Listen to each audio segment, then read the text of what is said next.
അന്നത്തെ കാലത്ത് എനിക്ക് കുക്കിംഗ് ശരിക്കും അറിയില്ലായിരുന്നു. സത്യം പറഞ്ഞാൽ അഭിനയമായിരുന്നു. കിലോ ദാൾ ഉണ്ടാക്കുകയാണെങ്കിൽ ഇൻ്റർവ്യൂ ചോദിക്കുന്ന എത്ര പേസ്റ്റ് ഉപയോഗിക്കും, എനിക്ക് പേസ്റ്റ് എനിക്കറിയില്ല. നിങ്ങൾ എന്നെ കാണുന്നതിന് മുമ്പ് ഞാൻ ജോലി ചെയ്ത് ഓടി കുക്കായിരുന്നു. ഓടി കുക്ക് നിങ്ങൾ പറഞ്ഞ ജീവ ശ്വാസത്തിൽ പോലും അബ്ദുള്ളക്ക് റേഡിയോ ഉണ്ടെന്ന് പറഞ്ഞാൽ അന്ന് ഇൻ്റർവ്യൂവിൽ ഞാനിപ്പോൾ ഓർക്കുന്നു. ഈ കൂടെ കൊണ്ടു നടക്കുന്നതിൻ്റെ കാരണം എനിക്ക് കൂട്ടിന് ആരും ഇല്ലല്ലോ. ചിലരൊക്കെ ഇന്നും എന്നെ കുറ്റപ്പെടുത്താൻ റേഡിയോത്തിന് അമിതമായി പ്രണയിച്ചുകൊണ്ടാണ് നീ എവിടെ എത്താതിരുന്നതെന്ന് പറയുന്ന ആൾക്കാരും. ആളുടെ പണി അറിയുന്ന ഒരാൾ കടയിലുണ്ടെങ്കിൽ ഈ കട തന്നാലെ ചലിക്കും. മലയാളിക്കുള്ള ഏറ്റവും വലിയ ദുസ്വഭാവം എന്ന് പറഞ്ഞാൽ ഒരു ഏരിയയിൽ ഒരാൾ കഷ്ടപ്പെട്ടൊരു വീഡിയോ തുറന്ന് അവിടെ ക്ലിക്കാൻ തോന്നി അവരുടെ അടുത്ത് ഏടെ കിട്ടും വീഡിയോ അത്ര അനുഭവങ്ങൾ ഒരുപാട് ആളുകൾ പറയാറുണ്ട്. അടുത്ത ഏടെ കിട്ടുന്നതാണ് അടുത്ത ആള് ഇവരുടെ ഫ്രണ്ട് വരെ വന്നാൽ നോക്കുക അതിൻ്റെ അപ്പുറത്ത് കട കിട്ടുമെന്ന്. അപ്പോൾ ഈ മൊബൈൽ വന്നതിന് ശേഷമാണ് ഈ കംപ്ലൈൻറ്റ് കൂടിയത്. കാരണം ഭാര്യനെ വിളിക്കും ചോറ് വെക്കുമ്പോൾ, ബിരിയാണി ഉണ്ടാക്കുമ്പോൾ വേറെ അളിയനെ വിളിക്കും. അതൊക്കെ ഇതിൻ്റെ ഇടയ്ക്ക് നടക്കും. നമ്മൾ എന്ത് സ്ഥാപനം തുടങ്ങിയാലും ശരി നമ്മളവിടെ കഷ്ടപ്പെടണം. നമ്മൾ അവരിൽ ഒരാളായിരിക്കണം. ഇപ്പം ഞാൻ കഴിഞ്ഞ 10 വർഷമായിട്ട് എനിക്ക് തോന്നുന്നു ഒരു 5 ലക്ഷം റിയാലിൻ്റെ ഫുഡ് കൊടുത്തിട്ടുണ്ടാകുന്നു. അപ്പോൾ ഒരു 10 ബിരിയാണി എൻ്റെ വക കൊടുത്ത് 10 എൻ്റെ വക കൊടുത്ത് അങ്ങനെ എൻ്റെ ഹോട്ടലിൽ അതൊരു പ്രചാരമായി മാറി. പത്തുള്ള അറബികൾ അപാരം ഇത്രയും കരുണ മനസ്സിലുള്ള ഒരു അറബികൾ പറയുന്നുണ്ടോയെന്ന് എനിക്ക് സംശയം. നീ റേഡിയത്തിലായിരുന്നു അങ്ങനെ ജോലി തരൂല എന്ന് പറഞ്ഞ മുതലാളിയുണ്ട്. ഒരു ജോലി റേഡിയത്തുമ്മൽ വെള്ളം ഒഴിച്ച മുതലാളിയുണ്ട്.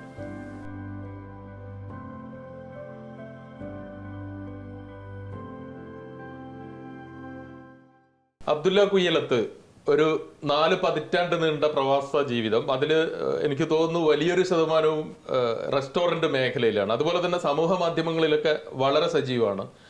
എങ്ങനെയാണ് ഈ ഒരു പ്രവാസത്തിലേക്ക് എത്തിപ്പെട്ടത്? എങ്ങനെയാണ് അവിടെ വെച്ച് തുടങ്ങാം നമുക്ക്? എങ്ങനെയാണ് ഈ പ്രവാസ ലോകത്തേക്ക് എത്തിപ്പെട്ടത്? പ്രവാസം എന്ന് പറഞ്ഞാൽ നമ്മൾക്ക് ചെറിയ പ്രായത്തിൽ അറിയുന്ന ഗൾഫിനെ പറ്റി വലിയൊരു സങ്കല്പം മനസ്സിലുണ്ട്. പിന്നെ മറ്റുള്ളവർ വരുന്നതും പോകുന്നതും എല്ലാം കാണുമ്പോൾ ഗൾഫിനെ പറ്റി അന്നേ ഞാൻ റെസ്റ്റോറൻറ്റ് വർക്ക് ചെയ്യുന്ന ചെറുപ്പത്തിൽ, പ്രത്യേകിച്ച് ഈ നാദാപുരം പാണിമൽ മേഖലയിലുള്ള ആളുകൾ ഒട്ടുമിക്ക ആളുകളും വരുന്നത് റെസ്റ്റോറൻറ്റ്, കഫ്റ്റീരിയ അല്ലെങ്കിൽ ക്യാൻറ്റീൻ മേഖലകളിലാണ്. ആ ഒരു മേഖലയിലേക്ക് അന്ന് പൊതുവെ ആൾക്കാർ മുഴുവൻ വരുന്നത്. അപ്പോൾ ഞാൻ ചെറിയത്തെ നാട്ടിൽ നിന്ന് ഈ ജോലിയായിരുന്നു, കുക്കിംഗ് മേഖല അതായിരുന്നു എനിക്ക് ഇഷ്ടമായില്ലായിരുന്നു. വഴിയെ വിദ്യാഭ്യാസ അത്ര മുന്നോട്ട് കൊണ്ടുപോയില്ല, കാരണം സാഹചര്യം അനുകൂലമില്ലായിരുന്നു. അന്ന് സ്ഥിരം അതാണ് ഒരു പാറ്റേൺ അതാണ്. അപ്പം പിന്നെ എങ്ങനെ ജോലി കണ്ടുപിടിക്കുക എന്നുള്ളത്. അപ്പോൾ അവിടുന്ന് ചെറിയ ചെറിയ ജോലികൾ ഹെൽപ്പറായിട്ടും അതിങ്ങനെ ഇങ്ങനെയെല്ലാം ആയിട്ട് അത് ആ ഒരു മേഖലയിലേക്കും കടന്നപ്പോൾ പിന്നെ ഗൾഫിലേക്ക് വരണം എന്നുള്ള താല്പര്യം. അതിലിടയ്ക്ക് ഇന്ത്യയിൽ മൊത്തം ഒന്ന് കറങ്ങി അഹമ്മദാബാദ്, വിശാഖപട്ടണം അവിടെയൊക്കെ ജോലി ചെയ്ത് അവിടെയൊക്കെ ഇത് തന്നെ മേഖല ഇത് തന്നെ. ചായ, മറ്റേത് പൂരി, ഭാജി, ദോശ, ബിരിയാണി ഇതെല്ലാം തന്നെ. ആന്ധ്രയിൽ കുറച്ച്, പിന്നെ അഹമ്മദാബാദിൽ കുറച്ച്, ബോംബെയിൽ കുറച്ച്. അപ്പോൾ പിന്നെ ഗൾഫിനെ ഒരു 18 വയസ്സാകുമ്പോൾ പാസ്പോർട്ട് കിട്ടിക്കഴിഞ്ഞാൽ പിന്നെയാണല്ലോ ഗൾഫിനെ പറ്റി ചിന്ത. അപ്പോൾ പാസ്പോർട്ട് കിട്ടിക്കഴിഞ്ഞപ്പോൾ പിന്നെ ഗൾഫിലേക്ക് വരാനുള്ള താല്പര്യമായി. ആദ്യം 1-2 വിസിറ്റും ട്രാൻസിറ്റും ഒക്കെ ആയിരുന്നു വന്നത്. പിന്നെ പെർമനൻ്റ് ആയിട്ട് ഗൾഫിലെ തന്നെ. പ്രവാസ ജീവിതം തുടങ്ങിയത് ഏത് ഗൾഫ് രാജ്യത്താണ്? ഇപ്പൊ ഖത്തറിലാണ് നിൽക്കുന്നത്. നേരത്തെ വേറൊരു ഗൾഫ് രാജ്യത്തുണ്ടായിരുന്നു. UAE നിന്നാണ് നമ്മളൊക്കെ പരിചയപ്പെടുന്നത്. ഞാൻ ആദ്യമായിട്ട് വരുന്നത് ഒമാനിൽ ബക്കറ എന്ന് പറഞ്ഞ സ്ഥലത്താണ്.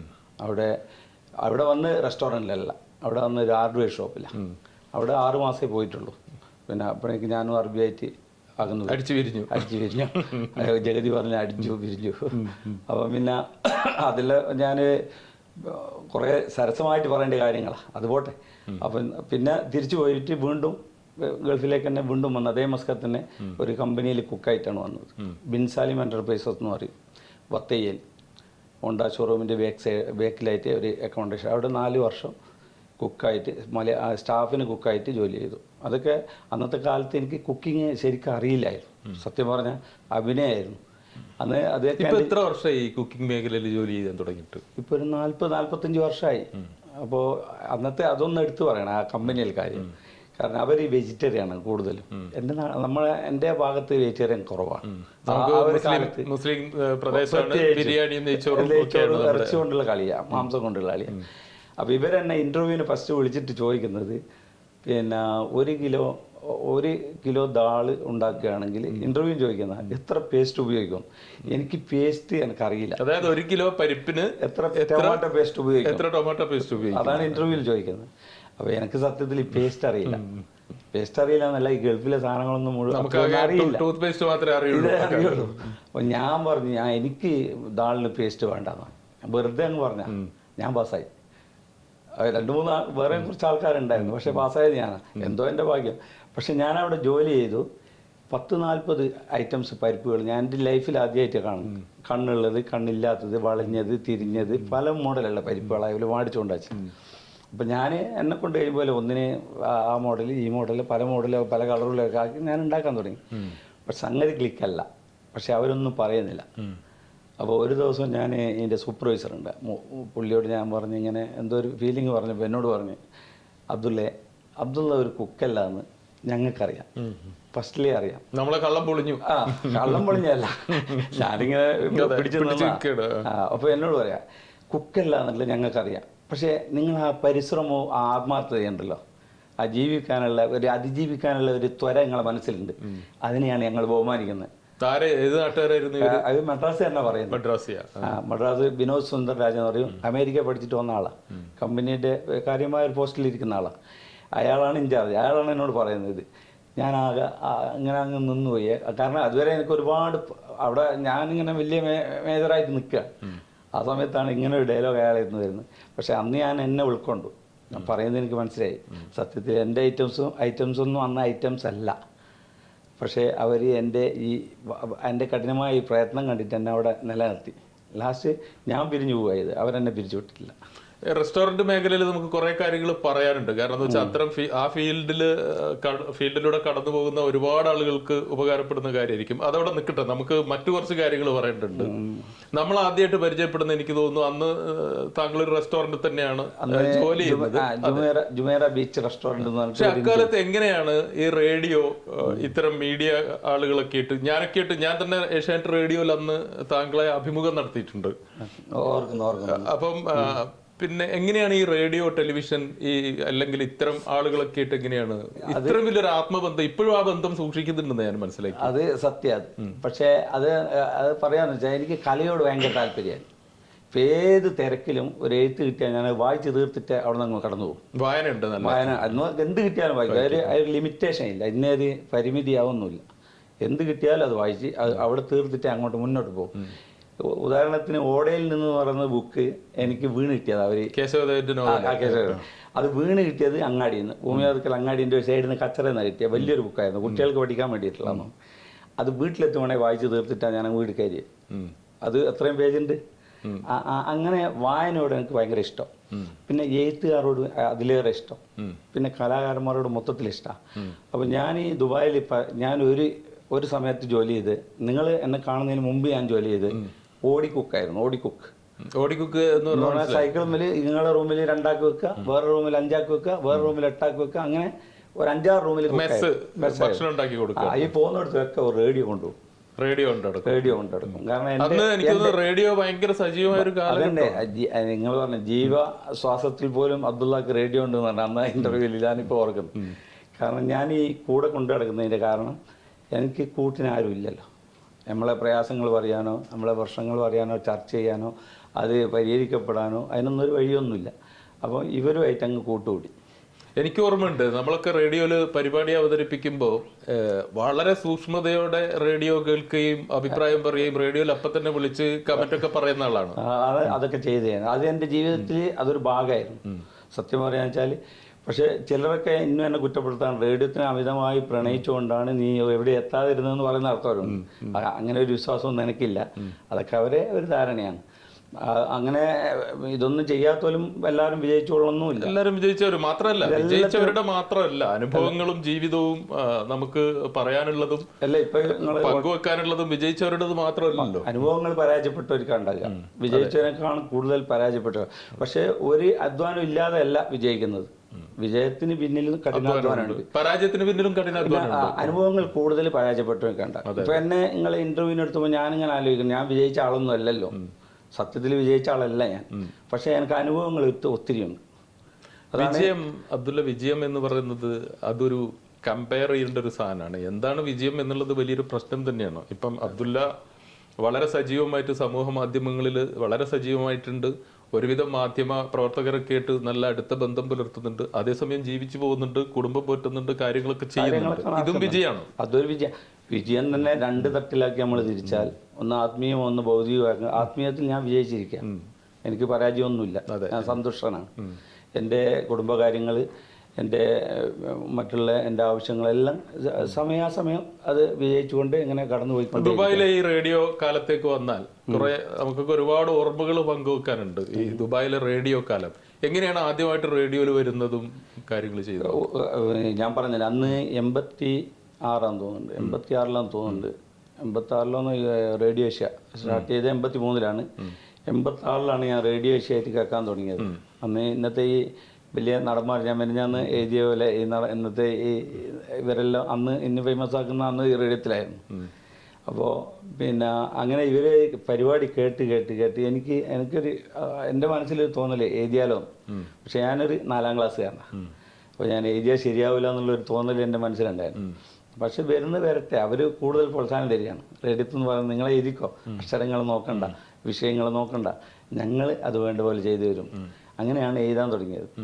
എഴുതി ഇങ്ങനെ അയക്കാൻ തുടങ്ങിയപ്പോൾ, ഇത് വരാൻ തുടങ്ങിയപ്പോൾ എനിക്ക് അത് ഭയങ്കര ലഹരിയായി മാറി. ശരിക്കും പറഞ്ഞാൽ എന്തെങ്കിലും എഴുതുക, അത് വരിക, അത് റെക്കോർഡ് ചെയ്യുക, അത് സൂക്ഷിക്കുക, അതൊക്കെ ആയിരുന്നു അന്നത്തെ ഒരു ഹോബി. അന്ന് കൂടുതൽ അതിനെപ്പറ്റി ചിന്തിച്ചിട്ടില്ല. അങ്ങനെ ഭാവിയിൽ എന്താവും, ജോലി മാത്രമായിരുന്നു അന്ന്. ഒത്തിരി ഓഫറുകൾ വന്നിട്ട് ഞാൻ നിരസിച്ചിട്ടുണ്ട് റേഡിയോ കാരണം എൻ്റെ റേഡിയോ ആയിരുന്നു ജോലി. കുക്കിങ്ങും റെസ്റ്റോറൻറ്റും ആണെങ്കിലും നമുക്ക് റേഡിയോ വിട്ടിട്ടൊരു കളിയില്ല. രാവിലെ 4 മണിക്ക് വന്നാൽ ഹോട്ടലിൽ റെസ്റ്റോറൻറ്റിൽ ഒരു 9 മണിയാകുമ്പോൾ ജോലി കഴിയും. പിന്നെ വൈകുന്നേരം 3 മണിക്ക് വന്നാൽ ഒരു 5 മണി 6 മണിയാകുമ്പോൾ കഴിയും. അപ്പം ഞാൻ നല്ലൊരു കുക്കായിരുന്നു. ആദ്യത്തെ ഒമാനിലെ കുക്കല്ല, അപ്പോഴത്തേക്ക് നല്ല പരിചയസമ്പന്നനായ കുക്കായി അതന്നെ ചെയ്ത് പഠിച്ചു. അങ്ങനെ ഉണ്ടല്ലോ ചിലത്. അപ്പം നല്ലൊരു കുക്കായിരുന്നു. പിന്നെ പറഞ്ഞാൽ നമ്മൾ കാണുന്നത് ജുമൈറ ബീച്ചിലാണ്. അവിടെ ഞാൻ വേറൊരു ടീമിൻ്റെ നിങ്ങളെ നാട്ടുകാരെ ഒരു ഹോട്ടലായിരുന്നു അത്. അവിടെ ഞാൻ 2 മാസത്തോളം വെറുതെ നിന്നിട്ട് അത് സെറ്റപ്പ് ചെയ്ത് കൊണ്ടുവരികയായിരുന്നു. ആ കൊണ്ടുവന്നിട്ട് അത് ഓപ്പൺ ചെയ്ത സമയത്താണ് നിങ്ങളുടെ നാട്ടിൽ വരുന്നത്, അല്ല അവിടെ വരുന്നത്. അപ്പോൾ അവിടെ നിന്ന് നമ്മൾ പരിചയപ്പെടുന്നത്. ആ സമയത്ത് ഞാൻ എഴുത്തിൻ്റെ മേഖലയിലായിരുന്നു.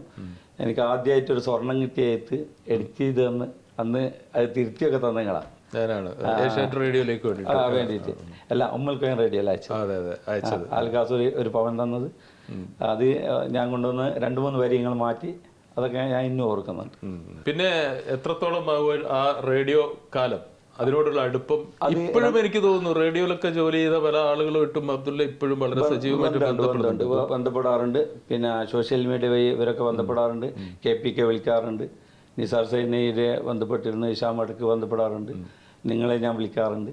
പിന്നെ അതിലിടയ്ക്ക് നിങ്ങളെ കൂടെ ജോലി ചെയ്ത നമ്മളെ ഇവരെ ഞാൻ ബന്ധപ്പെട്ടു. അന്ന് കുറെ പേരുണ്ടായിരുന്നു. KK മൊയ്തീൻ കോയ ഉണ്ടായിരുന്നു, സത്യഭാമ ഉണ്ടായിരുന്നു, മനീഷ ഉണ്ടായിരുന്നു. മൊയ്തീൻ കോയക്കനും മനീഷേനെ ഞാൻ സോഷ്യൽ മീഡിയ വഴി ബന്ധപ്പെട്ടു. അന്ന് മനീഷ ഞാൻ കുറച്ച് വിമർശിക്കുകയൊക്കെ ചെയ്തുകൊണ്ട് ഒരു സോറിയൊക്കെ പറഞ്ഞ് നന്നാക്കി. ഓക്കെ, ഇനി നമുക്ക് ഈ റെസ്റ്റോറൻറ്റ് മേഖലയിലേക്ക് തന്നെ വന്നു കഴിഞ്ഞാൽ, ഈ റെസ്റ്റോറൻറ്റ് ഫീൽഡിൽ ഏറ്റവും കൂടുതൽ ആളുകൾ, പ്രത്യേകിച്ച് വടക്കേ മലബാറിലുള്ള ആളുകൾ ഏറ്റവും കൂടുതൽ സമ്പന്നരായതിൻ്റെ തുടക്കം ഈ റെസ്റ്റോറൻറ്റ്, മെസ്സ്, അതുപോലെ നമ്മുടെ ഫുഡുമായിട്ട് ബന്ധപ്പെട്ട മേഖലകളുണ്ട്. പലപ്പോഴും ഈ കാറ്ററിങ് അല്ലെങ്കിൽ സൈറ്റ് ക്യാൻറ്റീൻ ഈ ഒരു മേഖലയിൽ നിന്ന് വന്നതാണ്. ഇപ്പം എങ്ങനെയാണ് അതിനെ വിലയിരുത്തുന്നത്? ഇപ്പോഴത്തെ അതിൻ്റെ ഒരു സ്റ്റാറ്റസ് എന്താണ്? ഞാൻ ഈ കഴിഞ്ഞ 10 വർഷമായിട്ട് ഞാൻ ഇവിടെയാണ്. ഈ 10 വർഷത്തിന് മുമ്പ് 20-22 വർഷം ദുബായിലായിരുന്നു. അത് മുഴുവൻ ഞാൻ കാറ്ററിംഗ് മേഖലയിൽ ജോലി ചെയ്ത്, കാറ്ററിംഗ് അല്ലാത്ത ഒരു ജോലിയും ചെയ്തിട്ടില്ല. അതിൽ ഒരു 10 വർഷത്തോളം ഹോട്ടലിലും 10 വർഷത്തോളം ക്യാൻറ്റീനുകളിലാണ്. ക്യാൻറ്റീൻ എന്ന് പറഞ്ഞാൽ സൈറ്റ് ക്യാൻറ്റീൻ എന്ന് പറഞ്ഞാൽ അവിടെ ഒരു അൺലിമിറ്റഡ് ബിസിനസ്. അത് എന്ന് പറഞ്ഞാൽ കമ്പനിക്കാർ വരുമ്പോൾ ഉണ്ടാകുന്ന ഒരു കച്ചവടവും പുറത്തുനിന്ന് ഒരാൾ അങ്ങോട്ട് സീസണൽ കച്ചവടമാണ്. അതായത് 2-3 നേരാണ് ആ കച്ചവടം. അത് കൂടാതെ ഓലിക്ക് ഹോളിഡേ ആണ്, കമ്പനിക്ക് ലീവ് വരുന്ന ദിവസം കച്ചവടം ഉണ്ടാവില്ല. പക്ഷെ എന്നിരുന്നാലും നല്ലൊരു കച്ചവടമായിരുന്നു. അതുവഴി രക്ഷപ്പെട്ട ഒരുപാട് ആൾക്കാർ ഉണ്ട്. അതുവഴി വലിയ കേസ്, വലിയ ഗൾഫ് രാജ്യത്ത് നല്ല രീതിയിൽ ബിസിനസ്സുകാരായിട്ട് നിൽക്കുന്ന എനിക്ക് തോന്നുന്ന ഹോട്ടൽ ബിസിനസ്സിനെക്കാളും കൂടുതൽ സത്യസന്ധത അതിലായിരുന്നു. ഈ സൈറ്റ് ചെറിയ അങ്ങനെ അത് അന്നുണ്ടാക്കുന്ന അന്ന് തന്നെ തീരുകയും ചെയ്യും. അന്ന് തന്നെ അതിന്റെ നഷ്ടവും ലാഭവും വൈകുന്നേരം മനസ്സിലാവും. കൂലി അന്ന് തന്നെ കിട്ടും. ഇനി അഥവാ ഒരു മാസമാണോ മാസമായാലും കറക്റ്റായിട്ട് കിട്ടും. അതിൽ വലിയൊരു കളങ്കയില്ല. 2 3 ആൾ 4 ആൾ പണിയെടുക്കും. മറ്റുള്ള ഈ സ്ഥാപനങ്ങളിലെല്ലാം ഇപ്പോൾ ഞാൻ പറഞ്ഞില്ലേ, ഒരു സ്ഥാപനം ഞാൻ തട്ടിക്കൂട്ടി എല്ലാം റെഡിയാക്കി കൊടുത്തു. ഞാൻ ലാസ്റ്റ് ഞാൻ അതിലേക്ക് വരാം. ഇപ്പം ഇത്രയും വർഷങ്ങളോളം അബ്ദുല്ല 40 വർഷത്തോളം റെസ്റ്റോറന്റ് മേഖലയിൽ വർക്ക് ചെയ്താണ്. ഇപ്പോഴും റെസ്റ്റോറന്റിൽ ഒരു ജോലിക്കാരനായിട്ട് ജോലി ചെയ്യാണ്. ഇതിനിടക്ക് സ്വന്തമായിട്ടൊരു റെസ്റ്റോറന്റ് തുടങ്ങണം എന്നുള്ള അത്തരം ആഗ്രഹങ്ങളൊന്നും ഉണ്ടായിട്ടില്ലേ? 2 ഷോപ്പ് ഞാൻ തുടങ്ങിയിട്ടുണ്ട്. ഒന്ന് എവിടെ? ദുബായിലാണോ? ഒന്ന് പിന്നെ ഇവിടെ അൽക്കൂസിൽ ദുബായിൽ. അത് തുടങ്ങിയപ്പോൾ ഒരു ക്രൈസിസ് വന്ന ഓർമ്മ ഉണ്ടോ? അതെ, ഒരു വലിയ സാമ്പത്തിക ക്രൈസിസ് വന്ന ഓർമ്മ ഉണ്ടോ? അന്ന് ഞാൻ ഈ ക്യാൻറ്റീൻ പുതുതായിട്ട് ഓപ്പൺ ചെയ്ത് ഇരുന്ന് 2ാമത്തെ ദിവസമാണ് അത് വന്നത്. അതിനോട് അത് വെള്ളത്തിൽ പോയി. അത് വലിയൊരു സാമ്പത്തിക ബാധ്യത എനിക്ക് ഉണ്ടാക്കി. പിന്നെ ഞാൻ ഇപ്പോൾ ഉണ്ടാക്കുന്ന ഇബിരിയിൽ ഒമാനിലെ ഇബിരിയിൽ ഒരു മന്തി ഷോപ്പ്. അത് 10% എനിക്ക് പാർട്ണർഷിപ്പ് ഉള്ളൂ. പക്ഷെ 5 ഷട്ടറായിരുന്നു. ഞങ്ങളെടുത്ത് വളരെ വലിയ കടയായിരുന്നു. ഞങ്ങളെടുത്ത് സെറ്റപ്പ് ചെയ്ത് അതിൽ കഫ്റ്റേരിയ ഉണ്ട്, മന്തി ഷോപ്പ് ഉണ്ട്. കല്യാണത്തിന് കൊടുക്കാനുള്ള 10-20 സ്റ്റൗവും സെറ്റപ്പും പാത്രങ്ങളൊക്കെ ഉണ്ട്. യമനിയാണ് പിന്നെ പണിക്കാരൻ, കുക്ക്. അങ്ങനെ എല്ലാം സെറ്റ് ചെയ്ത് ഞങ്ങൾ ഇതിൻ്റെ വർക്ക് തുടങ്ങിയപ്പോൾ ഇപ്പുറത്ത് ഗവൺമെന്റിന്റെ വർക്ക്, റോഡിന്റെ വർക്ക് അവരും ലാസ്റ്റ് പണി കഴിഞ്ഞ് വന്നു. റോഡ് ഞങ്ങൾ നിന്നാൽ തലക്ക് നേരെയാണ് റോഡ് വരുന്നത്. അപ്പോൾ പിന്നെ ഒരു കട്ടിങ് ഞങ്ങൾ കിട്ടുന്നത് അവിടുന്ന് കാണൂല ഞങ്ങളെ കട. അങ്ങനെ വരുമ്പോൾ ആ കട്ട് കഴിഞ്ഞ ശേഷം ഞങ്ങളെ കട കാണും. അതുകൊണ്ട് ഒരൊറ്റ വണ്ടി കയറാതായി. അത് പിന്നെ എനിക്കൊരു ക്ഷീണം ഉണ്ടാക്കി. അതിനുശേഷം പിന്നെ ഞാൻ വിചാരിച്ചു ഇനി ഒരു പരീക്ഷണം വേണ്ട, ജോലിയിലാണ് എനിക്ക് കൂടുതലും മെച്ചം കാണുന്നത്.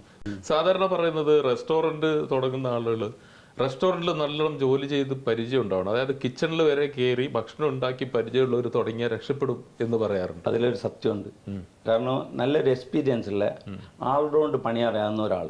ഇപ്പം എന്നെ ഇവിടെ ഖത്തറിൽ കൊണ്ടുവന്ന് വേറൊരാൾ കാണിച്ചു കൊടുത്താൽ തന്നെ, ഒമാനിൽ എൻ്റെ കൂടെ പണിയെടുത്ത ആൾ കാണിച്ചു കൊടുത്താൽ, എന്തിനാന്ന് വെച്ചാൽ എല്ലാം അറിയുന്ന ഒരാൾ വേണമെന്ന് പറഞ്ഞിട്ട് എന്നെ ഇവിടെ കൊണ്ടുവന്നു. ഞാനിപ്പോൾ 10 വർഷമായി ആ ഹോട്ടലിൽ. എന്ന് പറഞ്ഞാൽ അറിയാലോ. അത് ആളുടെ പണി അറിയുന്ന ഒരാൾ കടയിലുണ്ടെങ്കിൽ ഈ കട തന്നാലെ ചലിക്കും. എങ്ങനെയെന്ന് വെച്ചാൽ ഈ രാവിലെ വിളിക്കുമ്പോൾ പണിക്ക് ഇനി ഞാൻ പണിക്കില്ല എന്ന് പറയുന്ന ആൾക്കാരുണ്ടാവും. അവർ പറയൂലേ ഇനി ഞാൻ പണിക്കില്ല എന്ന് പറഞ്ഞാൽ ഇയാൾ പേടിക്കൂലെന്ന് ഈ ജോലിക്കാരനറിയാം. അതുകൊണ്ട് ഉണ്ട് എന്നുള്ള ഒരു ബോധം ഉസ്താദിനും പൊറാട്ടക്കാരനും. ഇത് പറഞ്ഞപ്പോഴാണ് എനിക്ക് വേറൊരു കാര്യം ഓർമ്മയത്. പലരും പറയാറുണ്ട് ഈ ഉസ്താദുമാർ ഭയങ്കരമായിട്ട് ബ്ലാക്ക് മെയിൽ ചെയ്ത് കളയും. കാരണം അവർ ഭയങ്കര ഡിമാൻഡ് ഒക്കെ വെക്കും. ഹോട്ടൽ നല്ല രീതിയിലേക്ക് വരുമ്പോഴത്തേക്ക് ഇവർ വലിയ ഡിമാൻഡ് ഒക്കെ വെച്ചിട്ട് പിന്നെ ഇവരെ മാനേജ് ചെയ്യാൻ പറ്റുന്നില്ല. ഇതല്ലേ ആപേക്ഷികമായിട്ടുള്ള അനുഭവങ്ങളാണ്. അത് ഞാൻ പറയുന്നത് തന്നെ 100ക്ക് 100 അല്ല, എൻ്റെ അനുഭവങ്ങളാണ് ഞാൻ പറയുന്നത്. അതുകൊണ്ട് എല്ലാവർക്കും അങ്ങനെ ആയിക്കോണമെന്നില്ല. ഒരു ഉസ്താദിനോട് നമ്മൾ എങ്ങനെ നിലനിൽക്കുന്നോ അതുപോലെ അയാൾ ഇങ്ങോട്ട് കാണിക്കും. നമ്മൾ അയാളോട് ഫൈറ്റ് ചെയ്യാൻ അയാൾ നമ്മളോട് ഫൈറ്റ് ചെയ്യും. ഉസ്താദാണ് കച്ചവടത്തിന്റെ മെയിൻ. അയാളുടെ ഫുഡ് നല്ല ഫുഡാണെങ്കിൽ ആൾക്കാർ വരും. അതാണ് അതിന്റെ കണക്ക്. അപ്പോൾ അയാളോട് നമ്മൾ നല്ല രീതിയിൽ നിൽക്കുകയാണെങ്കിൽ അയാൾ നമ്മളോട് നല്ല രീതിയിൽ നിൽക്കും. പിന്നെ ഇതല്ലാത്തൊരു ചെറിയൊരു 5-10% എല്ലാറ്റിലും ഉണ്ടാവും. പിന്നെ ഈ ഉസ്താദ്മാർക്ക് ബാഡ് ഹാബിറ്റ് കുറേ ഉണ്ടാവും. അത് എല്ലാവരും അല്ല. പുകവലിക്കുന്നവരുണ്ടാവും, അത്യാവശ്യം മദ്യപിക്കുന്നവർ വരെ ഉണ്ടാവും. പിന്നെ ഇതൊക്കെ ഹോട്ടലിനെ ബാധിക്കും. അതൊക്കെ ബാധിക്കും ഉറപ്പാ. ഈ ഇപ്പൊ ഖത്തറിനെ സംബന്ധിച്ച് പറയാന്ന് വെച്ചാൽ ഖത്തറിൽ ശുചിത്വമാണ് മെയിൻ. ശുചിത്വവും ആളുകളുടെ സുരക്ഷയും അതാണ് മെയിൻ. അവിടെ അതിന് ഏത് ഫൈനും ആരും അടിക്കും.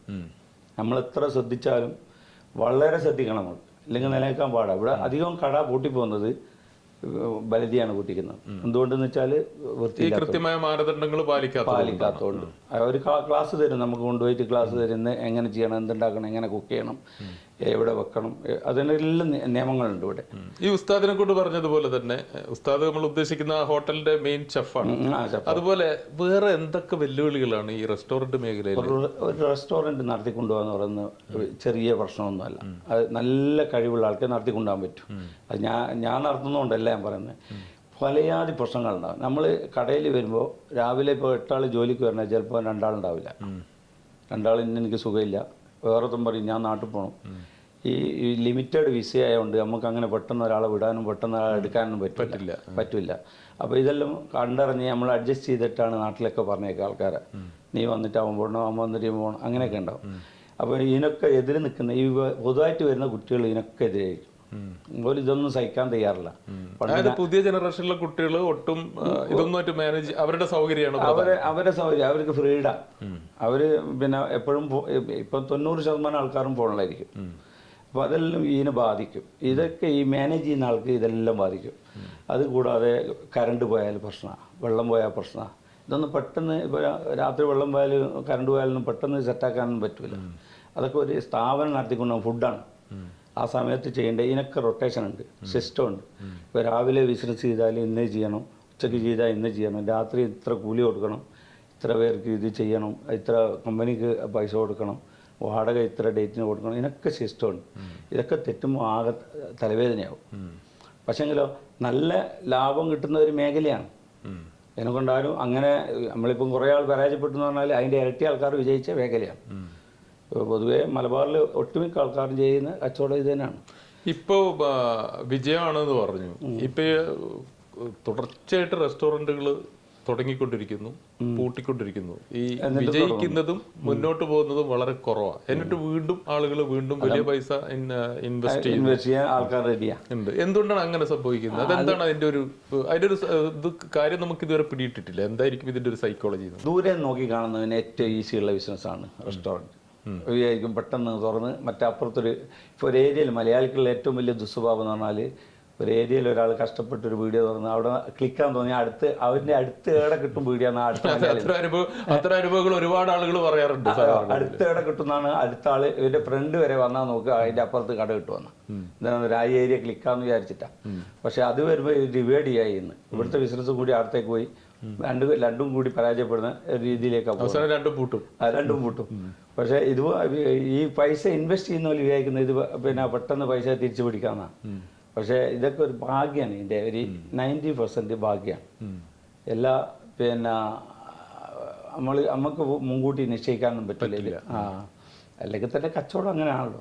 നാദാപുരം, കുറ്റ്യാടി അല്ലെങ്കിൽ വാടിമല്ലി, തലശ്ശേരി ഈ മേഖലയിലേക്ക് വടക്കേ മലബാറിൽ പലപ്പോഴും 5%, 10% ഒക്കെ തുടങ്ങി ഇങ്ങനെ പലതരത്തിലുള്ള ആളുകളാണ് ഇൻവെസ്റ്റ് ചെയ്യുക. എന്നിട്ട് ഇത് തുടങ്ങിക്കഴിഞ്ഞാൽ പിന്നീട് എന്താണ് സംഭവിക്കുന്നുള്ളത് പലർക്കും അറിയില്ല. അതെന്താണ് അതിന്റെ ഒരു അതിലുണ്ട് ഭാഗ്യത്തിന്റെ ഒരു പിന്നെ ഘടകമുണ്ട് എന്ന് പറഞ്ഞാൽ ഇപ്പോൾ നിങ്ങളൊരു കട തുടങ്ങുമ്പോൾ ഞാൻ പൈസ ഇടാൻ ഞാൻ റെഡി ആയിരിക്കും, അധ്വാനിക്കാൻ ഞാൻ റെഡി ആവില്ല. പൈസ ഇടാൻ എന്നെപ്പോലെ 2-3 ആൾക്കാർ. ഇപ്പം ഞങ്ങൾ 3 പിന്നെ ഈ മൊത്തത്തിലൊരു 100%-ൽ 33 ഞങ്ങൾക്ക് 3 ആക്കി വിൽക്കും. അത് 33 നമുക്ക് തരൂല. നിങ്ങൾ ഒരു 50-ന് 100 പൈസ മേടിക്കും. പറഞ്ഞാൽ മനസ്സിലാകുന്നുണ്ട് എങ്ങനെ? അതായത് മൊത്തം ഒരു വില ഇടും.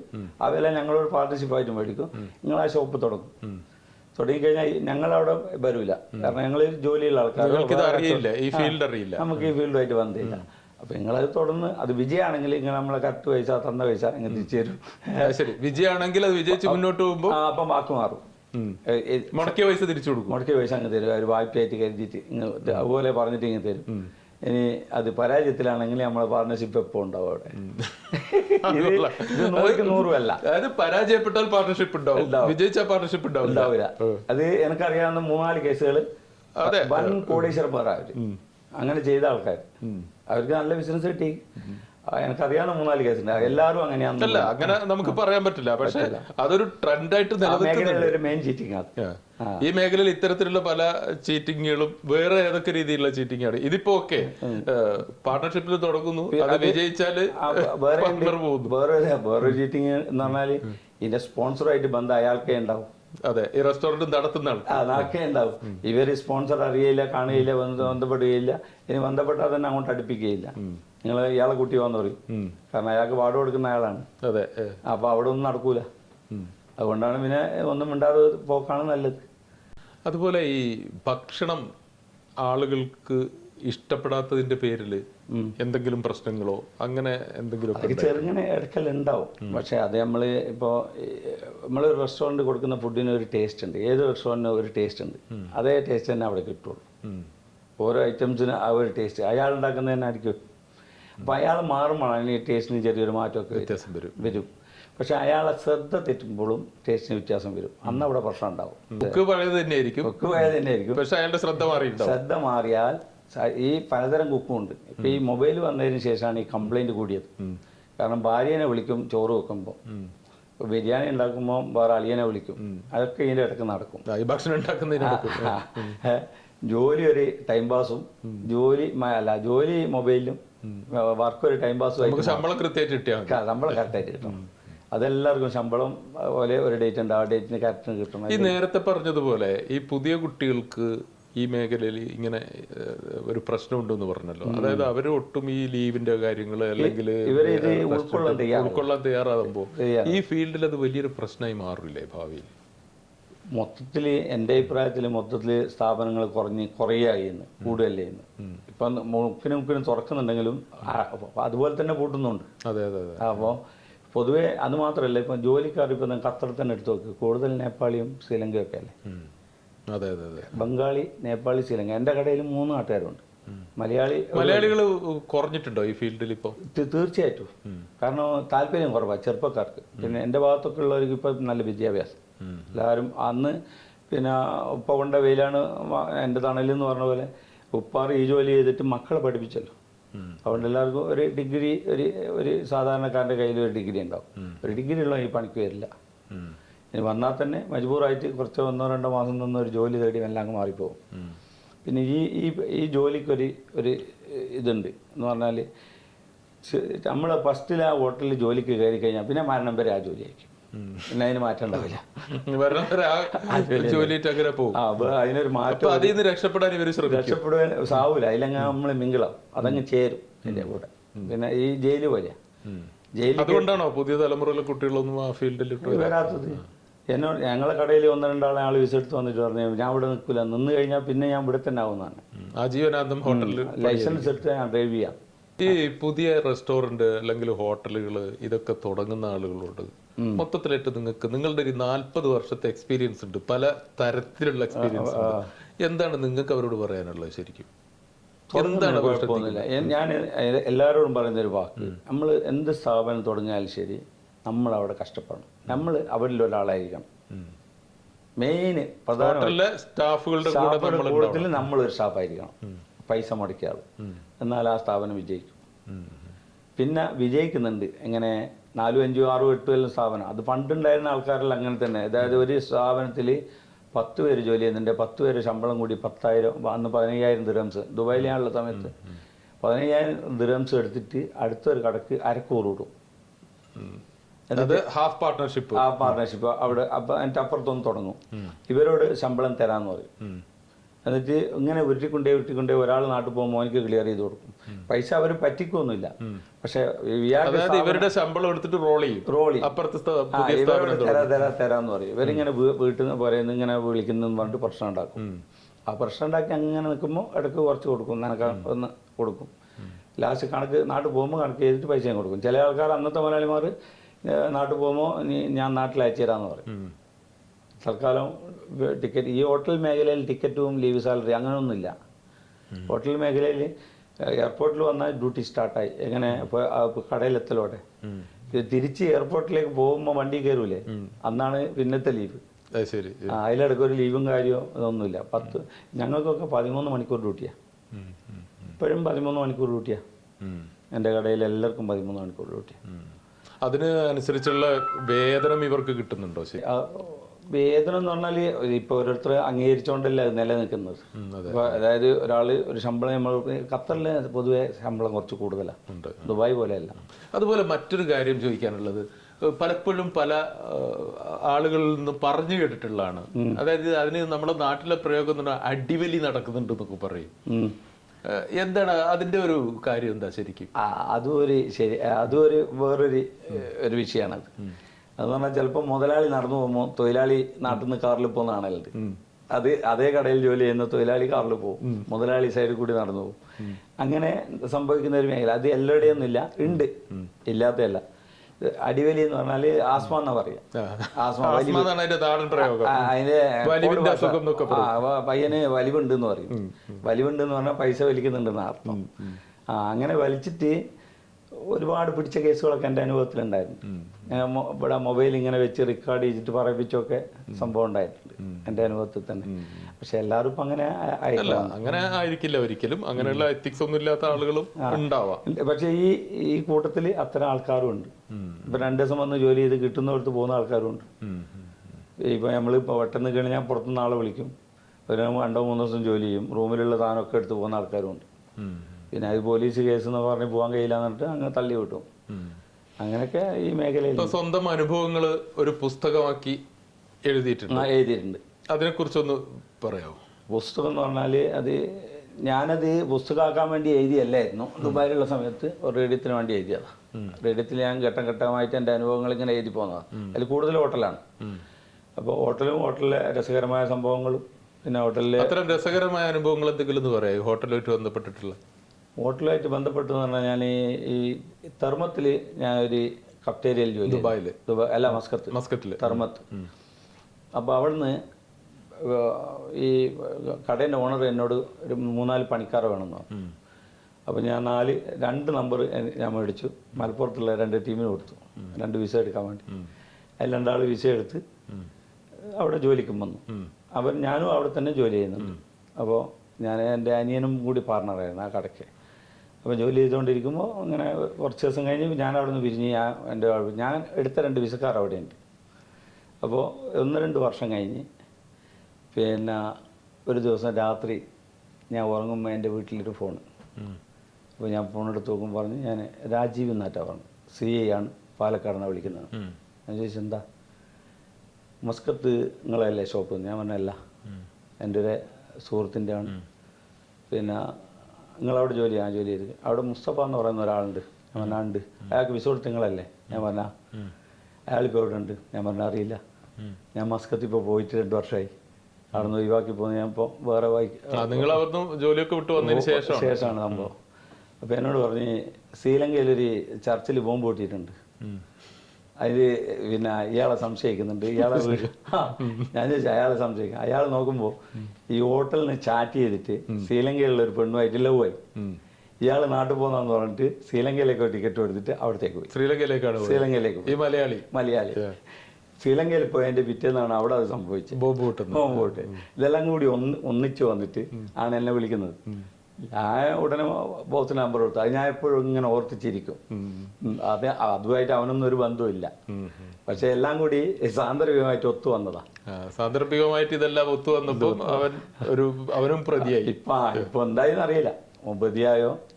ഇതൊക്കെ അത്തരം കുറെ രസകരമായ. അതുപോലെ തന്നെ പല വേദനിപ്പിക്കുന്ന അനുഭവങ്ങളും ഉണ്ടാവുമല്ലോ. ഭക്ഷണം കഴിക്കാൻ പൈസ ഇല്ലാത്ത ആളുകൾ വരുന്നു, ഭക്ഷണം കഴിക്കുന്നു. അത് എൻ്റെ ഇപ്പം ഞാൻ ഹോട്ടൽ ജോലി ചെയ്യുന്ന ഇന്നത്തെ വീഡിയോ എൻ്റെ അടുത്തുണ്ട്. നിങ്ങൾ പ്രത്യേകിച്ച് ഈ ലേബർ ക്യാമ്പ് പോലുള്ള സ്ഥലങ്ങളിലാണ്, പ്രത്യേകിച്ച് കൂടുതൽ തൊഴിലാളികളുള്ള സ്ഥലത്താണല്ലോ. അവിടുന്ന് എത്രത്തോളം മുമ്പായാലും അത്തരം അനുഭവങ്ങളും വല്ലതും ഉണ്ടായിട്ടുണ്ടോ? ശരിക്കും ഇപ്പം ഞാൻ കഴിഞ്ഞ 10 വർഷമായിട്ട് എനിക്ക് തോന്നുന്നു ഒരു 5 ലക്ഷം റിയാലിൻ്റെ ഫുഡ് കൊടുത്തിട്ടുണ്ടാവുന്നു. എനിക്ക് കുറേ ബന്ധങ്ങളുണ്ട് അവിടെ. ഞാനിപ്പോൾ ഈ ഇന്ന ഹോട്ടലിൽ സ്റ്റാർട്ടിങ്ങിൽ വലിയ ബിസിനസ് ഇല്ലായിരുന്നു. അപ്പോൾ ഞാൻ പുറത്തിറങ്ങിയിട്ട് അറബികളോട് ലോഗിൻ ചെയ്യും. എന്നെ കൊണ്ട് കഴിയുന്ന ഒരു കമ്മ്യൂണിക്കേഷൻ വെച്ചിട്ട്. അപ്പോൾ ഞാൻ പറയും, ഇവിടെ ഒത്തിരി തൊഴിലാളികളുണ്ട്, ഈ കറുത്ത ആൾക്കാരുണ്ട് ഒത്തിരി, ഇവർക്കെല്ലാം ഫുഡ് ഇല്ല, മണ്ണിൽ കിടക്കുന്ന ആൾക്കാരാണ്, നിങ്ങൾ പൈസ തന്നാൽ ഞാൻ കൊടുക്കാമെന്ന് പറയും. അപ്പോൾ ഒരു 10 ബിരിയാണി എൻ്റെ വക കൊടുത്ത്, 10 എൻ്റെ വക കൊടുത്ത്, അങ്ങനെ എൻ്റെ ഹോട്ടലിൽ അതൊരു പ്രചാരമായി മാറി. അപ്പോൾ ഏത് സമയത്തും ഇന്ന് ഫ്രൈഡേ വെള്ളിയാഴ്ചയല്ലേ, ഇനി ഞാൻ ഇപ്പോൾ 100 ബിരിയാണി കൊടുത്തിട്ട് വരിക, പള്ളിയിൽ നിന്ന് ഇന്ന് കൊടുക്കുക, എല്ലാ വെള്ളിയാഴ്ചയും കൊടുക്കും. പിന്നെ ഹോട്ടലിൽ ഏത് സമയത്തും കൗണ്ടറിൽ ഒരു പൈസ മാറ്റിയിട്ടുണ്ടാവും. അത് 4-5 ആൾ 6 ആളൊക്കെ വന്നാലുള്ള ഫുഡ് കഴിക്കാനുള്ള പൈസ എപ്പോഴും അവിടെ കെട്ടിയിട്ടുണ്ടാവും. അറബികൾ തരുന്ന അബ്ദുള്ള ഇല്ല എന്ന് പറഞ്ഞാൽ അറബി തിരിച്ചു തരുന്ന അറബികളുണ്ട് സ്ഥിരമായിട്ട്. പിന്നെ അതുകൂടാണ്ട് റമദാനിൽ ക്യൂ നിപ്പിച്ചിട്ട് ടോക്കൺ കൊടുത്തിട്ട് ഫുഡ് കൊടുക്കും. ഇത് അറബികൾ എനിക്ക് തരുന്നത്. റമദാനിൽ മാത്രം 40,000 റിയാൽ തരും, അറബികൾ കൊണ്ടുതരും. ഇത് ഞാൻ ഇവിടെ ഈ ഖത്തറിനുള്ള എനിക്കൊരു വലിയൊരു എക്സ്പീരിയൻസ്, അത് വലിയൊരു അനുഭവമാണ്. ഖത്തറിനാണ് ഇത്ര ഉണ്ടായി. എന്നെ ഇങ്ങനെ അംഗീകരിക്കുകയും എന്നെ ഇത്ര വിശ്വസിക്കുകയും എൻ്റെ അടുത്ത് ഇത്ര കാശ് തരികയും ചെയ്യുന്നത് എൻ്റെ ജീവിതത്തിൽ ആദ്യമായിട്ട് എനിക്കൊരു അത്ഭുതമാണ്. എന്നെ അവർ ഇനി മാത്രമല്ല എന്നെയും പരിഗണിക്കും. ഇപ്പം ഞാൻ ഹോസ്പിറ്റലിൽ ഇപ്പം അടുത്ത് പോയല്ലോ, ആൻജിയോ പ്ലാസ്റ്റ് ചെയ്തപ്പോൾ ബില്ലടിച്ചത് ഒരു അറബിയാണ് വന്നിട്ട്. എൻ്റെ ഫാമിലി വന്നപ്പോൾ എല്ലാ സാധനവും മേടിച്ചിട്ട് അവിടെ കൊണ്ടുവന്ന് എൻ്റെ വീട്ടിൻ്റെ റൂമിൻ്റെ മുന്നിലിട്ടിട്ട് ഒരു അറബി പോയി. അങ്ങനെ എന്നെയും പരിഗണിക്കും. അത് എൻ്റെ ജീവിതത്തിൽ നല്ലൊരു അനുഭവമാണ്. പല ഗൾഫ് രാജ്യങ്ങളിലും വർക്ക് ചെയ്യുമ്പോൾ ഈ ഖത്തറിലെ അറബികളെ നിങ്ങൾ എങ്ങനെയാണ് വിലയിരുത്തുന്നത്? ഖത്തറിലെ അറബികൾ അപാരം, ഇത്രയും കരുണ മനസ്സിലുള്ള ഒരു അറബികൾ പറയുന്നുണ്ടോന്ന് എനിക്ക് സംശയമാണ്. പക്ഷേങ്കിൽ ഇവിടുന്ന് ഏതെങ്കിലും ഒരാളോട് ചോദിച്ചാൽ പറയും ക്രൂരര അങ്ങനെ ഇങ്ങനെയാണ്. അതേതോ 2% അറബികളാണ്. അങ്ങനെ എൻ്റെ അനുഭവത്തിലുണ്ട്. എന്നോട് തെറി പറഞ്ഞ അറബികളൊക്കെ ഉണ്ടാവും. പക്ഷേ എൻ്റെ കടയിൽ വന്ന് ഞാനുമായിട്ട് ബന്ധപ്പെടുന്ന അറബികൾ, ഇത്രയും നല്ല അറബികൾ ഞാൻ എൻ്റെ ജീവിതത്തിൽ ആദ്യമായിട്ട് കാണുക. നല്ല ഇതിലും കുറച്ചുകൂടി ബെറ്റർ ഒമാനികളാണ്. പക്ഷെ അവരടുത്ത് പൈസയൊന്നുമില്ല. സ്വഭാവം, പെരുമാറ്റം, ഇടപെടലെല്ലാം നല്ലതാണ്. അവരെ വീട്ടിൽ ചെന്ന് നമ്മളെ കയറ്റി അകത്തിരുത്തും. ഭയങ്കര സ്നേഹവും കാര്യങ്ങളൊക്കെ ഒമാനികൾ. പക്ഷെ പിന്നെ ദുബൈക്കാർ പണ്ട് തന്നെ അകന്ന് നിൽക്കും. ഒരു വലിയൊരു ഇതൊന്നുമില്ല. ഹിന്ദി പറയുന്നേ ഉള്ളൂ. ഓൽക്കുള്ള പ്രത്യേകത അതാണ്. ഞാൻ ഖത്തറികൾ ഹിന്ദി അറിയില്ല. ഹിന്ദി ഒന്നും ഓർക്ക് പഠിക്കും. ഹിന്ദിയൊന്നും അറിയില്ല. ഫുഡ് അറിയാം. ഫുഡ് കൊടുക്കാന്നുള്ളത് ഒരു വലിയ സംഭവം. എന്തിനു വടകര നമ്മളെ തണലിലേക്ക് വരെ എൻ്റെ അടുത്ത് പൈസ അറബികൾ ഇവിടെ നിന്ന് തരാറുണ്ട്. ശരി, ഞാൻ കൊടുത്തിട്ടുണ്ട്. ഈ കൊറോണ സമയത്ത് ദോഹയിൽ വരെ എൻ്റെ ഫുഡ് വന്നിട്ടുണ്ട്. KMCCയിൽ വന്നിട്ടുണ്ട്. അത് ഒക്കെ ഈ അറബികൾ തരുന്ന. എന്നോട് കൊറോണ സമയത്ത് എനിക്ക് അത്ഭുതമാണ്. അവർ കൊറോണ സമയത്ത് ഒരുപാട് അനുഭവങ്ങൾ ഉണ്ടാവില്ല. ഒരുപാട്. അന്ന് ഞങ്ങളെ ഒരു ഹോട്ടൽ മാത്രമേ ഓപ്പൺ ആയിട്ടുള്ള ഏരിയയിൽ. അതുകൊണ്ട് ഞങ്ങൾക്ക് ഭയങ്കര തിരക്കായിരുന്നു. അപ്പോൾ ഈ അറബികൾ വന്നിട്ട് എന്നോട് പറയും, ഈ ബാർബർ ഷോപ്പൊന്നും തുറക്കുന്നില്ലല്ലോ, അവരൊക്കെ മേലെ കിടക്കുന്നുണ്ട് ഭക്ഷണം കിട്ടാതെ, നീ കൊടുക്കണമെന്ന് പറഞ്ഞിട്ട് എൻ്റെ അടുത്ത് പൈസ തന്നിട്ട് ഒരു കടയിലേക്ക് ഇത്ര, മറ്റേ കടയിലേക്ക് ഇത്ര എന്ന് പറഞ്ഞിട്ട് ഞാൻ കൊണ്ടുപോയി കൊടുക്കുമായിരുന്നു. ഇതൊക്കെ ഇതിൻ്റെ പിന്നിൽ എൻ്റെ ബിസിനസ്സിലെ ഒരു ലക്ഷ്യമുണ്ട്. കാരണം കട എത്രത്തോളം ബിസിനസ് ചെയ്യുന്നോ അത്രത്തോളം നമ്മളെ നിലനിൽപ്പിന് സുരക്ഷിതമാണ്. നമ്മൾ അതുകൊണ്ടായിരിക്കും 10 വർഷമായിട്ടും അവിടെ തന്നെ നിൽക്കുന്നത്. എൻ്റെ ലൈഫിൽ ഒരു സ്ഥാപനത്തിൽ 10 വർഷം ഞാൻ നിന്നിട്ടേ ഇല്ല. തുടർച്ചയായിട്ട് നിന്നിട്ടില്ല. 6 മാസം, 1 കൊല്ലം, 2 കൊല്ലം, അതിൻ്റെ മേലെ ഞാൻ നിൽക്കൂല. ഞാൻ തെറ്റിപ്പോക്കാം. എന്തെങ്കിലും പറഞ്ഞ അഭിപ്രായ വ്യത്യാസം വരും, പിരിഞ്ഞ് ഞാൻ എൻ്റെ വഴിക്ക് പോകും. അപ്പോൾ ബുക്കിൽ എഴുതിയ ഇതൊക്കെ തന്നെയാണ്. ഇത്തരം കാര്യങ്ങളൊക്കെ നമ്മളെ പിന്നെ റേഡിയോ ആയിട്ട് ബന്ധപ്പെടുന്നത്, റേഡിയോ കലാകാരന്മായിട്ട് ബന്ധപ്പെടുന്നു. അതിൽ താങ്കളുണ്ട്. അതിലെ താങ്കൾ പിന്നെ നാട്ടിലെ 1-2. അതുപോലെ തന്നെയാണ് ഇപ്പം അബ്ദുള്ള ഇങ്ങനെയൊക്കെ ചെയ്യുന്നു. പലപ്പോഴും ഹോട്ടലിന്റെ മുതലാളിമാർക്ക് ഇത് ഇഷ്ടപ്പെടണമെന്നില്ല ചിലർക്ക്. അത്തരം അനുഭവങ്ങൾ ഉണ്ടായിട്ടുണ്ടോ? അതുണ്ട്. എനിക്ക് എൻ്റെ നീ റേഡിയത്തിലായിരുന്നു അങ്ങനെ ജോലി തരൂല എന്ന് പറഞ്ഞ മുതലാളിയുണ്ട്. ഒരു ജോലി റേഡിയത്തുമ്മൽ വെള്ളം ഒഴിച്ച മുതലാളിയുണ്ട്. എൻ്റെ ടേപ്പ് റിക്കാർഡുമ്മൽ വെള്ളം ഒഴിച്ച മുതലാളിയുണ്ട്. പക്ഷേങ്കിലോ ഞാൻ ഇപ്പോഴുള്ള ഈ മുതലാളിക്ക് അറിയാം ഞാൻ ഇതെല്ലാം ഞാൻ ഏതെന്നൊക്കെ ഒളിച്ചു വെച്ചത് അയാൾ അറിയില്ല. ഇനി ചിലപ്പോൾ അറിഞ്ഞോട്ടെ, കുഴപ്പമില്ല. ഞാനങ്ങനെ പരസ്യമായിട്ട് ചെയ്തല്ലോ ആർക്കും അറിയില്ല. ഞാൻ അബ്ദുള്ള വാണിമെന്ന് ഞാൻ അത് തിരിയാതെ സീക്രട്ടായിട്ട് വെച്ചത് ഒരു 6-7 വർഷം വരെ. ഇപ്പൊ ഞാൻ പബ്ലിക് ആയി വിട്ടത്. അതായത് റേഡിയോ കേൾക്കാൻ പാടില്ല, റേഡിയോ കേട്ട് കഴിഞ്ഞാൽ ജോലി ഇത് പുറത്താക്കും. ജോലിയത്തിൽ എഴുതാൻ പാടില്ല, മൈൻഡ് മാറും, ഇപ്പം കച്ചവടം പോയി പോകും എന്നുള്ള ഒരു ചിന്താഗതിയായിരുന്നു. പക്ഷെ ഇപ്പം എൻ്റെ ഓണറുണ്ട്, ഒരു നരിക്കാട്ടിരിക്കാരനാണ്, ബഷീർ എന്ന് പറയും, മിത്തലേക്കരയിൽ ബഷീർ. പുള്ളി നമുക്ക് ഫുൾ സപ്പോർട്ടാ. അതുപോലെ ഇപ്പൊ ഈ റേഡിയോയോടുള്ള ഈ ആവേശം പണ്ടുള്ളത് പോലെ ഉണ്ടോ? റേഡിയോയുടെ ആവേശം കുറഞ്ഞ്. എന്താ കാരണം? അത് ബന്ധം വിട്ടുപോയതാണ് എന്ന് പറഞ്ഞാൽ കേൾക്കാത്തത് കൊണ്ടാണ്. പിന്നെ ഇപ്പം സമയം കുറവാണ്. സമയം എന്ന് പറഞ്ഞാൽ ഇപ്പം എഴുതാനും സമയം കുറവാണ്, വായിക്കാനും സമയം കുറവാണ്. ഈ ഉത്തരവാദിത്വം തലയിൽ വെച്ചാൽ പിന്നെ വേറൊന്നിനും മൂഡ് ശരിയാവില്ല. അപ്പോൾ നമ്മളെ ഒരു മൂഡിലാണല്ലോ ഇതെല്ലാം ചെയ്യുന്നത്. ഇപ്പോൾ ഒരു എഴുതണമെങ്കിൽ നമുക്കൊരു മൈൻഡ് നല്ലൊരു മൂഡ് വരണം. വേറെ എന്തെങ്കിലും കലാപരമായിട്ട് എന്തെങ്കിലും ഒരു സൃഷ്ടി ഉണ്ടാക്കണ നല്ലൊരു മൂഡ് വേണം. അതിന് ഇവിടുത്തെ പ്രശ്നങ്ങൾ അതിന് സമ്മതിക്കൂല. ഒരു വർഷം. അതുപോലെ ഈ റേഡിയോ പരിപാടികളിലും ഒത്തിരി മാറ്റം വന്നിട്ടുണ്ട്. നമുക്കറിയാം ദുബായിലൊക്കെ റേഡിയോ ഉണ്ടായിരുന്ന സമയത്ത് നമ്മളൊക്കെ പല സീരിയലും റേഡിയോ നാടകങ്ങളൊക്കെ ചെയ്യുമ്പോൾ അതിനുവേണ്ടി വളരെ ഓരോ സമയം നിരീക്ഷിച്ചിട്ട് ആൾക്കാരുണ്ടായിരുന്നു. അതിനുവേണ്ടി സമയം വെയിറ്റ് ചെയ്യുന്ന ആൾക്കാരുണ്ടായിരുന്നു. TV ഓഫ് ആക്കിയിട്ട് റേഡിയോ വെക്കുന്ന ആൾക്കാരുണ്ടായിരുന്നു ചില റൂമിലൊക്കെ. TV വേണ്ടെന്ന് പറയുന്നത്. കാരണം ഈ നിങ്ങളെ ദുബായിലെ റേഡിയോ പ്രോഗ്രാം എന്ന് പറഞ്ഞാൽ വെറൈറ്റി എന്ന് പറഞ്ഞാൽ അതൊരു അത്ഭുതപ്പെടുത്തിയ പരിപാടിയായിരുന്നു. അതായത് ഒരു കഥാപാത്രവും സംസാരത്തിൽ ആ കഥയെ ചിത്രമാക്കി മാറ്റുന്ന ഒരു തന്ത്രം അവരെടുത്തത്. അപ്പൊ ഇപ്പോഴത്തെ റേഡിയോ പരിപാടികൾ എങ്ങനെയാണ് വിലയിരുത്തുന്നത്? ശരി, ഇപ്പോൾ ഞങ്ങൾക്ക് അതുമായിട്ട് ബന്ധം അകന്നുപോയി. ഇപ്പം ഇവിടെയുള്ള ഒരു ഖത്തറുള്ള ഒരു റേഡിയോ ഉണ്ട്, അത് ഇടക്കെല്ലാം കുറച്ചെല്ലാം കേൾക്കലുണ്ട്. അത് വെറും പാട്ടും സംസാരവും മാത്രമേ, കലാപരമായിട്ട് എടുത്തു പറയാനൊന്നുമില്ല, ടൈം പാസ് മാത്രമേ ഉള്ളൂ. അപ്പൊ അത്തരം ഒരു തലമുറയെ, പഴയ റേഡിയോയുടെ ഒരു തലമുറയെ അവരകന്നു പോകുന്നുണ്ട്. അതുപോലെ എനിക്ക് തോന്നുന്നു അങ്ങനെ ഒരു റേഡിയോ തിരിച്ചു വരികയാണെങ്കിൽ ശ്രോതാക്കൾ നിശ്ചയമായിട്ടുണ്ടാവും. കാരണം എന്താ പറയുക, അത് വല്ലാത്ത ഒരു ആത്മാവുമായിട്ട് ബന്ധപ്പെടുന്ന പരിപാടികളായിരുന്നു. ഇപ്പം ഇവിടെ ഏത് റേഡിയോ തുറന്നാലും ഒരു പാട്ട്, കുറച്ച് ഡയലോഗ്, കുറച്ച് ഒരു ഫോൺ കോള്, അത് ഞാൻ കാണുന്നുള്ളൂ. പണ്ടങ്ങനെ ആയിരുന്നില്ലല്ലോ. അപ്പൊ എന്തായാലും വളരെയധികം സന്തോഷമുണ്ട്. ഒരു റേഡിയോ കാലം, ഗൾഫിലെ റേഡിയോയുടെ ഒരു ചരിത്രം കൂടിയാണ് അബ്ദുല്ല വാണിമേൽ എന്ന് പറയുന്നത്. ഒരു ശ്രോതാവായിട്ടാണെങ്കിലും അതുപോലെ തന്നെ അത്യാവശ്യം പരിപാടികളൊക്കെ റേഡിയോയിൽ വന്ന് ഈ തിരക്കിട്ട റെസ്റ്റോറൻറ്റ് ജോലികൾക്കിടയിൽ ഇത്തരം കാര്യങ്ങളൊക്കെ ചെയ്യുകയും അതുകൊണ്ട് തന്നെ അതിൻ്റെ ഓരോ പൾസും വളരെ അടുത്ത് നിന്ന് മനസ്സിലാക്കിയ ഒരാളാണ്. എന്തായാലും വളരെ സന്തോഷം. Thank you.